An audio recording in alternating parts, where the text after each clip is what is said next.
Well, hello there. Hopefully it's still there. I assume everything is working correctly. Because of the stream on today, I can't do my typical sound checky type of business. So greetings everyone, and welcome back to another World of Warships Legends with the Hive Hand. Today we are looking at one of the first series of the knockout rounds which are being streamed. I will be streaming more of these over the weekend, so there's plenty more competition action. So I'll give you a quick introduction, quick rundown of the Rookie Cup. So the Rookie Cup is something the Fleet Network has recently introduced, and essentially it's to give sort of newer and less experienced teams more chance to play competitively. So you're not going to see the current reigning champion Salty, you're not going to see WOWSL, you're not going to see Pain, you're not going to see Hulk, you're not going to see, you're not going to see Crimson Dragons. You're not going to see any of the top teams. This is more like, I don't know how we can explain it. Like, this is more like, for you Americans, this is college football, right? These are the new guys. These are the up and comers, the people that have recently got into the comp battle scene. We're only covering Salty 2Salty side because that's actually my team, but we've also got JDM 2, which is another second fleet competing on the outside. This is a best of 3. This is a knockout tournament, so it's essentially it's all on the line. Whichever team loses, that's it. They're out. They're gone. and their time in the tournament is no more. In all fairness, it's been an absolutely stellar turnout. I think there was something like 56 teams that actually started in the Rookie Cup, so this is like huge. This is growing so quickly and so fast that it's genuinely exciting. The Lurking Gherkin, how do?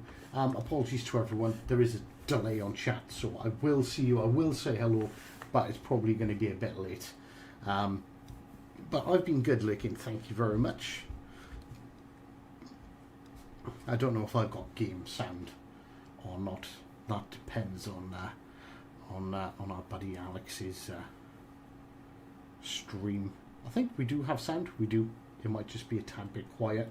If it is, let me know, and I'll make the appropriate adjustments in about 4 minutes' time.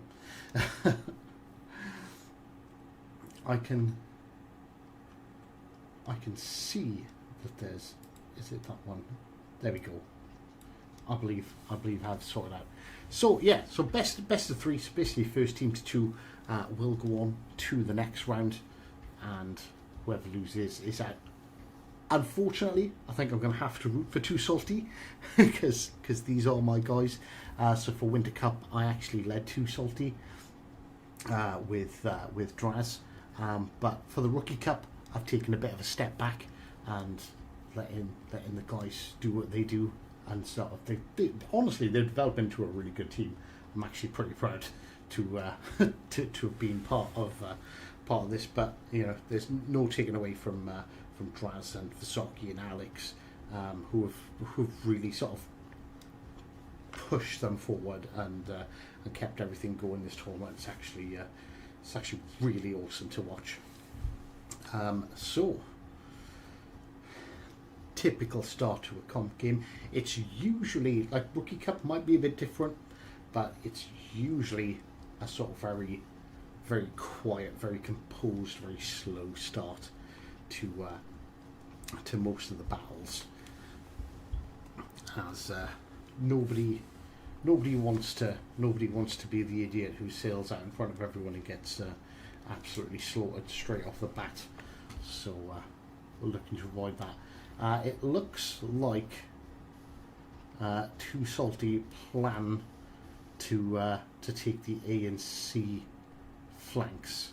I don't see an immediate push. I don't see any reason, in all honesty, you can see my mouse here on the mini map. I don't see any reason why this battleship can't be thinking about poking its nose into the B cap to at least contest it, maybe even capture it. But they will have to be quite careful about crossfires over from the seaside. And you can see Alex expecting that split to have changed direction, but yeah, no, he's slowly reversing. He's spotted. He's fired up his smoke. He's still spotted. That's going to be, I'm assuming that's going to be the radar. And that's going to be a really... Oh, does he get away with it? He does. He barely gets away. That would have been a really big loss, losing a DD right off the bat. But they do have a very low DD, so they're going to have to be extremely cautious now going forward as to not lose their split. They have the Kansas with the Golden Eagle. I love the Golden Eagle camo. Eagle camo. Pronounce some French for us. Baguette. Spat all the French I know. Funny enough, I actually know some German though.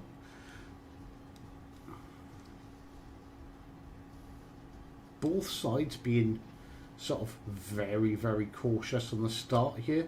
I'm a little bit confused why 2Salty haven't tried to push the advantage on A, knowing that split is just so low.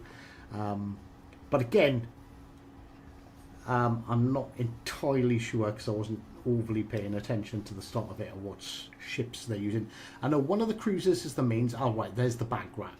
Right, okay, so that is why they're not particularly trying to push the flank. With that bag rat there, obviously, probably the same thing that happened to JDM was The 2Salty cruiser picked him up on radar, and that split almost died. Really, really nice torps there from the airdrop from Alex in the Nebraska. Scoring a full set, I believe. Is it 4 or is it 5 in a set from Nebraska? Let me know in chat. And hello there, Mr. Randy, by the way. That back rat is in trouble. Oh, like, Nebraska doesn't have the best firepower, but it's pretty accurate and it's going to cause problems. And there we go. Alex, 100% doing the right thing, pushing in to take the cap with the Nebraska. DD's pushing as well. See, it's still the same. I'm going to go back to my little mouse pointer here.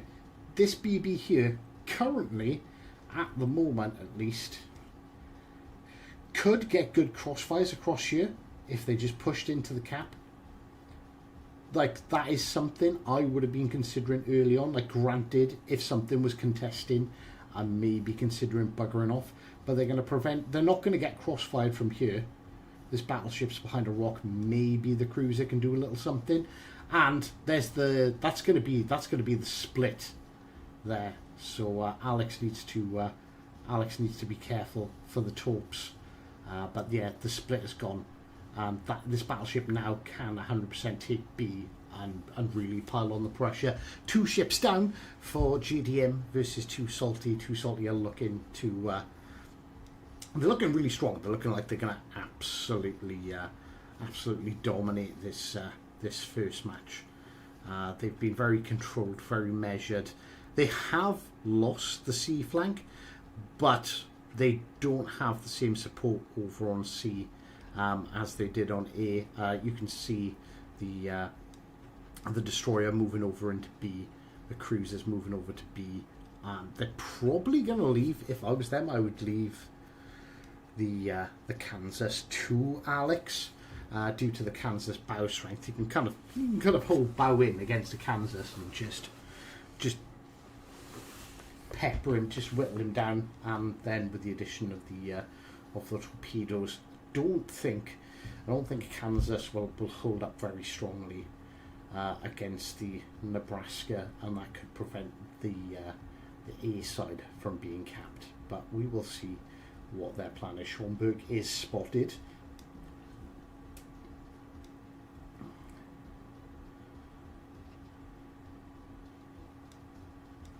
You don't really want to be spotted in a DD, not for that long.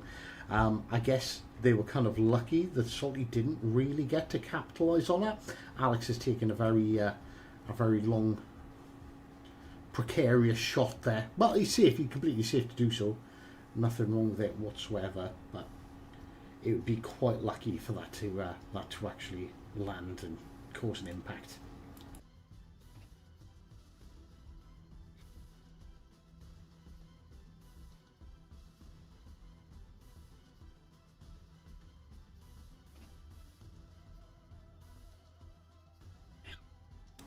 I'm expecting to see the C flank change quite drastically quite soon. In all fairness, they actually lost the cruiser over there, so it is just that battleship and just the Schomburg left. Obviously, we've still got the Kansas out here, but what this Kansas is doing, I don't know. That Kansas was really a bit too slow getting into the battle. It's the cruiser and the DD were gone before the Kansas could really do anything, and without spotting and without utilizing the guns on the Kansas a lot and quickly, it really is a bit of an unfortunate situation that Kansas has not had the chance or the opportunity to really do anything. A bit of an unlucky shot there by Alex. I believe half of his shells went directly into the island. But the Kansas, a bit quicker than Alex expected, but he still takes a torp. He is flat broadside, which could be dangerous. Is he going to swing his nose around fast enough for this to not really hurt well done. I expect the Kansas to do the same. If I was Alex, I would 100% be switching to high explosive, because you know what the Kansas is going to do. You know it's these aren't noobs. They're not going to sit there broadside to you. So I would switch to the high explosive. Oh, big shot coming in from, I believe that's Drasto and the other battleship. Yeah, that Kansas is very much hurting after that. That was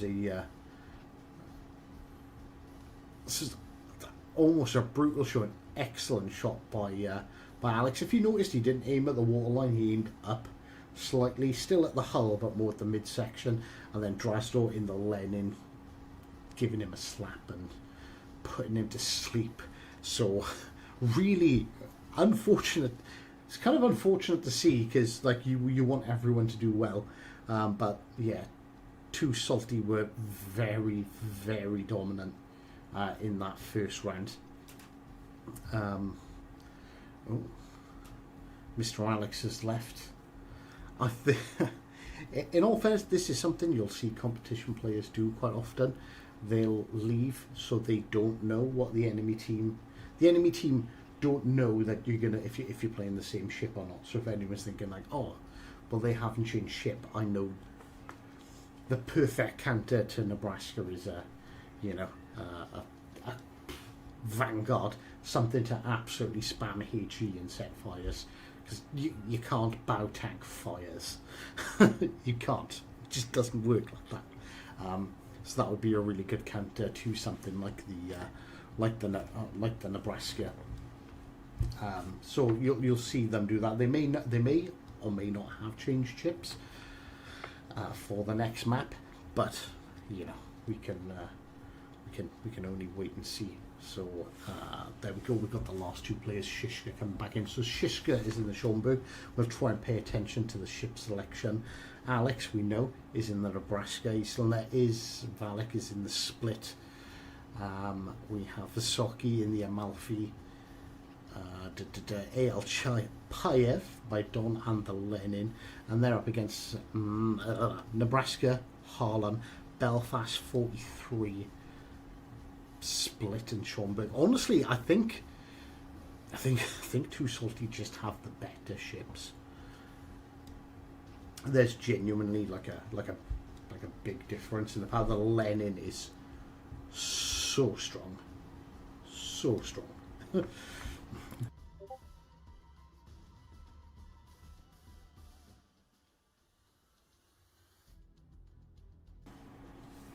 And we've seen what Godzini done in Winter Cup using that Amalfi. And Visoki's he's getting there. He's not quite Godzini 2.0. He's like Godzini 0.8. He's an excellent cruise player, and he is developing really well. And that the Amalfi's so nasty at the tier. But I don't know if I would have opted for radar. I can't remember if the rules are you're only allowed one radar ship. Has the Harlem got radar? I'll be honest with you, I've got it. I've never played it. I've never given it more than a second fleeting thought. I know it has the airdrops, right? I could be saying that completely mistakenly, because it's the new cruiser line and I literally haven't had a chance to play them. But that just leaves them with one radar, which is the Belfast 43. So like if I was in the 2Salty team, Belfast 43 would definitely be like my first target. Like you'd want to get rid of that, and once you've got rid of the radar, like if your DDs don't have support, you're quite likely heading back to port rather swiftly.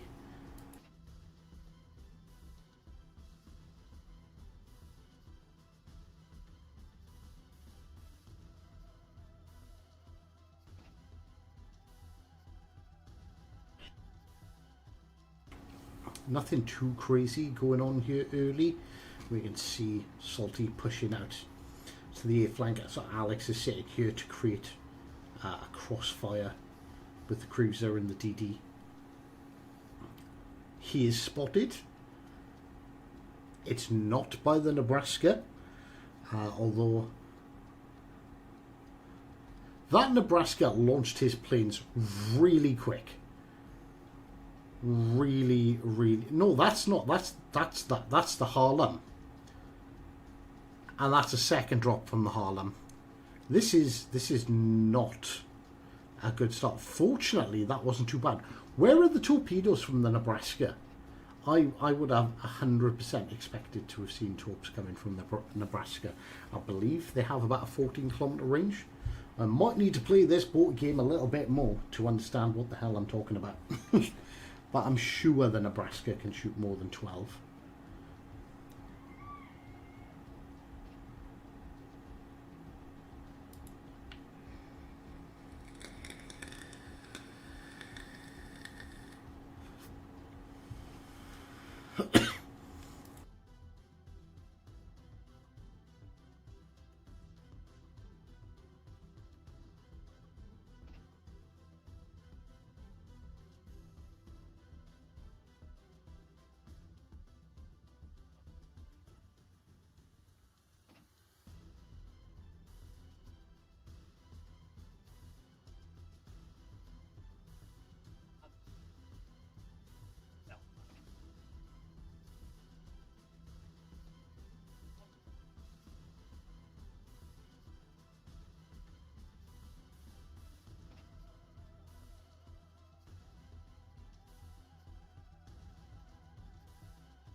Oh my good God, how long have I been speaking with my mic on mute?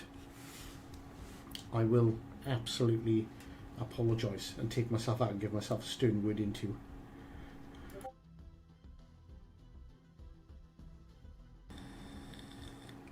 But yeah, so that is 2-1 to 2Salty. 2Salty will move on to the next round. JDM are out. So obviously, from JDM's perspective, it probably sucks a little bit to have lost a match. I get that, but they do need to take away that despite their performance in the first match, the second match, genuinely they played much tighter. They had a much more controlled game. They didn't throw any ships away stupidly until Kansas. In all fairness, that was the first real big mistake I've seen. Before that, they traded the DDs, which isn't a terrible position to be in. You know, if you're going to lose a DD, if you can take a DD with you, it's not the best outcome, but it's reasonable. It's measured. Trading a DD for a battleship is a bad trade. So as trade score, they done quite well, and then there was that bit of the mad push by Roman in the Kansas, which that was kind of the nail in the coffin. Up until then, they played really well. I feel like maybe the pressure got to them, and with Salty being so dominant in the first match, I wouldn't have wanted to be on the team in the second round. I don't think I'm going to be doing any post-game interviews today. Do you know what I mean? We can have a post-game interview with someone from 2Salty. Hi, this is the Hive Hand from 2Salty. How you folks doing? Hope everyone's having a good day. So what was your opinion on that match? Well, I thought 2Salty performed very well in the first match. I'm not going to lie. That was a pretty dominating game. JDM made a few mistakes. We capitalised on them pretty quickly. I'm really proud of the guys. They've been training hard. They've been putting so much effort in, and it's really paying off. It's really showing. All right, cool. That was insightful. What about match 2? What was the big difference in match 2? Oh well, I'm glad you asked. It was really good to see JDM come back out after that rather sort of brutal first round. They played a lot more cautiously. They definitely positioned themselves much better. Maybe it was the ships, or maybe it was the map. But they played much tighter. They didn't throw anything away. It was a bit of a chess match, a bit of back and forth going on for the first half of the match. The points were really tight. The Kansas then tried to ram Draz, and that move didn't pay off. They got focused, and from there, once you start losing ships like that, and then obviously who was it? Valak topped the harem, and then 2 ships down, and it was just a case of cleaning up. But I want to say thank you to JDM for turning up. I thought you guys, particularly in the second round, played really well. It's good to come up against strong, worthy opponents. We would like to thank them there.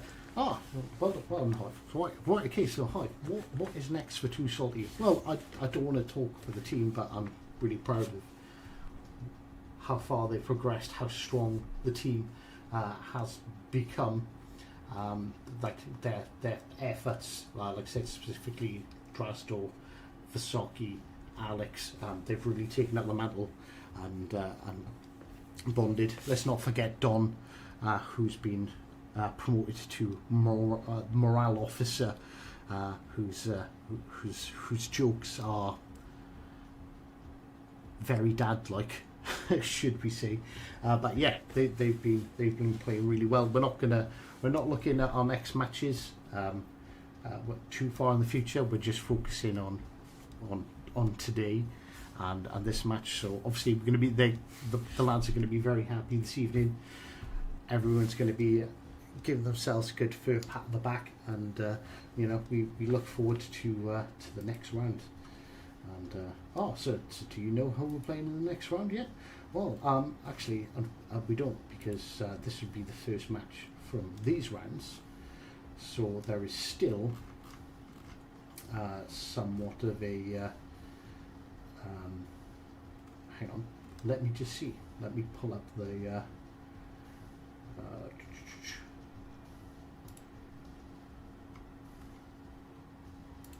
let me pull up the elimination rounds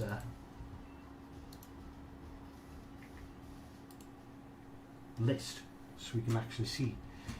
So yeah, so we have to wait for COTS versus WOWSL P2 to play out. If I was going to make a prediction, honestly, I think I have to give it to the French. I think it's going to be COTS that we meet in the next round. They done really well in Winter Cup too. So that's going to be a challenge, and we're definitely looking forward to that. Right, okay, enough of this fucking madness of me talking to myself. But yeah, so honestly, like, GG's to both teams. I'm gonna bugger off and I'll jump into team chat with the guys now and congratulate them. I'm not going to take you lot in there because 2Salty is a weird place. It is. But I do hope you enjoyed that, despite me leaving myself on mute for far too long and not realising it. Thank you very much for stopping by. And, of course, until next time, take care.